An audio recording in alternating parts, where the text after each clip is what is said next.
नमस्कार. क्रांतिकारी daily news मध्ये आपले स्वागत. मी मयुरी पिंपळकर.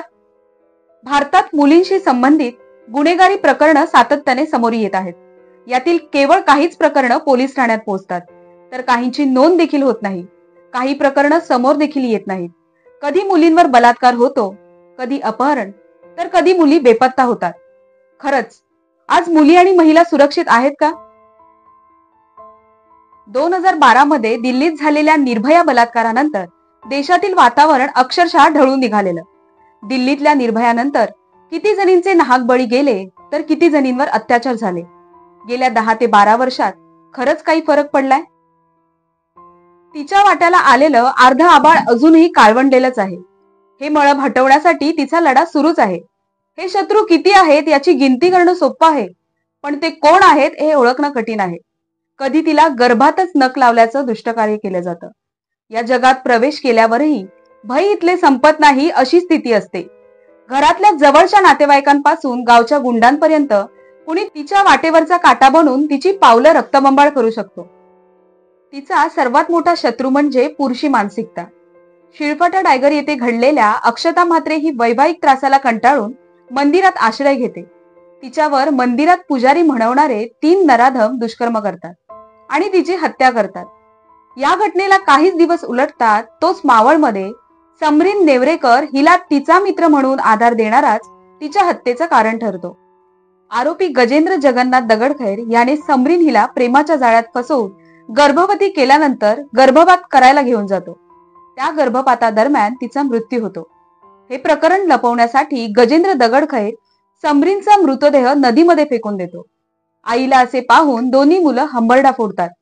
त्या 2 मुलांमुळे आपण पकडले जाऊ शकतो याची भीती गजेंद्र दगडखैर याला असते. त्यामुळे तो दोन्ही मुलांना वाहत्या पाण्यात जिवंत फेकून देतो. नवी मुंबईतील उरण परिसरात यशश्री शिंदे या 22 वर्षीय तरुणीची एकतर्फी प्रेमातून हत्या करण्यात आली. उरण पनवेल महामार्गालगतच तिचा मृतदेह आढळून आला होता. आरोपीने अत्यंत निर्घृणपणे तिच्या शरीरावर वार केले होते.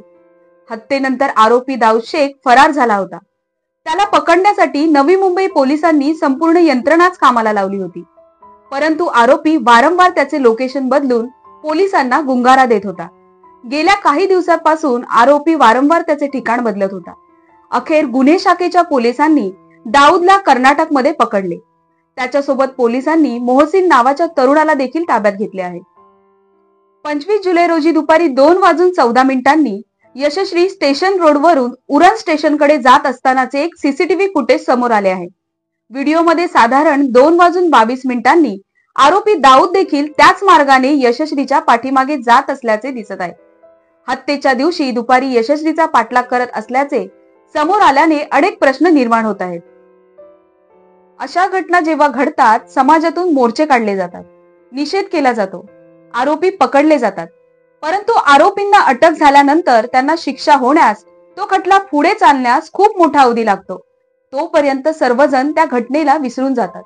जोपर्यंत आरोपींना कठोर शिक्षा होत नाही आणि आपण आपल्या घरातील पुरुष वर्गाला महिलांचा आदर करायला शिकवत नाही, तोपर्यंत अशी पुरुषवृत्ती कधीच थांबणार नाही. घटना घडतात, 5 ते 6 दिवस त्यांचा पाठपुरावा केला जातो. पण पुढे काय? योजना नको, सुरक्षा हवी. महिलांच्या सुरक्षेची हमी हवी. वारंवार घडणाऱ्या या घटना फास्ट ट्रॅक न्यायालयात चालवण्यात याव्यात अशी सर्व स्तरातून मागणी करण्यात येत आहे.